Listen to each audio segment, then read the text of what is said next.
John Petrucci, and I'm back talking about the little modular shapes that started this whole concept of learning the guitar neck and the keys. This time, what I want to do is talk about melodic ideas and how to use these little groups of notes to build larger melodies and ideas and phrases. And it's just as simple as the way that we applied it to the technical aspect. I'm going to break it down in a very simple way, and we can apply it to the melodic aspect. So I'm going to start with showing you the shapes that I'm going to build off of. And once again, they should look very familiar. We're going to do this in E minor. The first one's going to start in the 7th position. What we're going to do from there is we're going to move up to the next string set in the next position. And then finally move up one more time to the next two strings.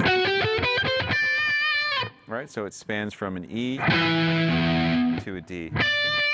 And that D is kind of convenient because we can bend it up to the root. Once again,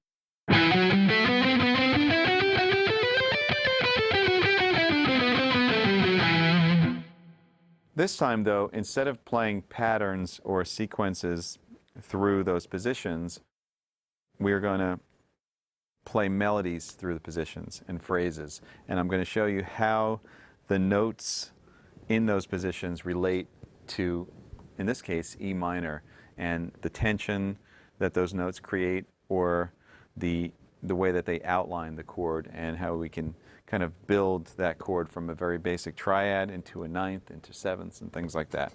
All right, so just take the first one, for example. Starting on E, we have 6 notes. Within those 6 notes, we have the arpeggio for the E minor triad, so E, G, B.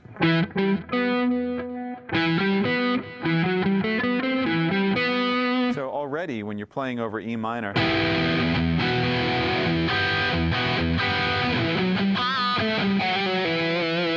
you already have something that could be a cool source of notes and ideas for melodies, for riffs, whatever. You know, as far as melodies, you might have something like...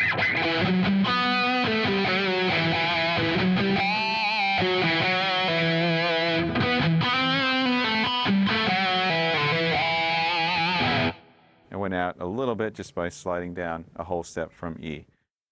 As far as creating a line or a riff, that's a major position and shape for doing things like that. I use it all the time. So things like...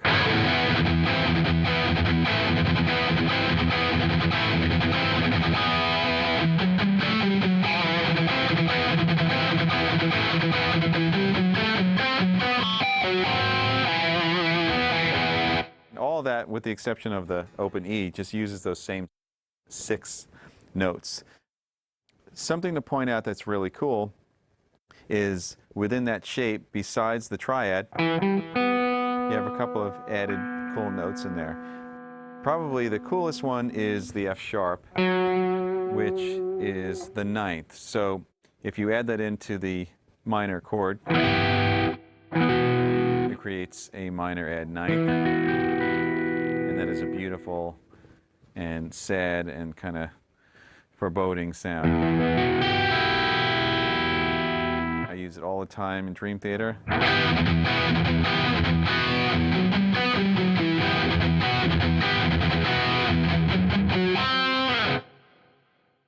Besides that, there's a couple of notes that are a little less sort of grounded and create a little bit more tension.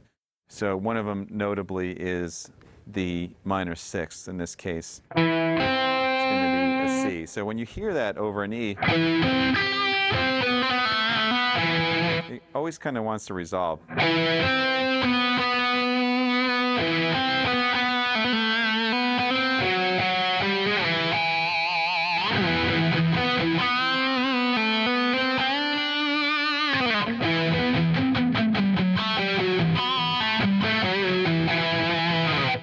All right, and the other one is the 4th, which it's more of a passing tone in this case. It's not something that I generally sort of linger on, but you can create other chords with it, of course. You can very easily imply an A chord. All right, so this one little shape, I know I'm staying on it for a while, but this one little shape, already we can do licks, riffs, melodies, different chords, just with that one little shape. Now, as we start to move it along, right, by coming into the next position, we're going to add the octave E, so we have even a longer form of an arpeggio. If we add in the F sharp, we have this kind of cool melodic idea or a phrase or motif.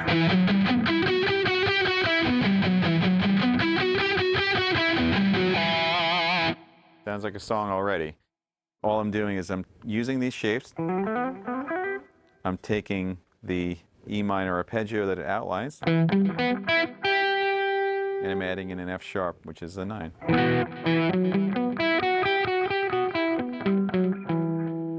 Right now, all these added notes here,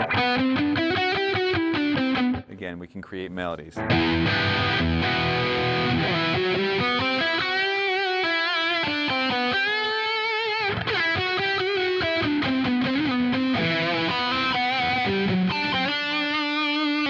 Also gives us a little more chord choices here, because by shifting up into the next position and using some of the notes from the first shape, I have some more chords we can add in.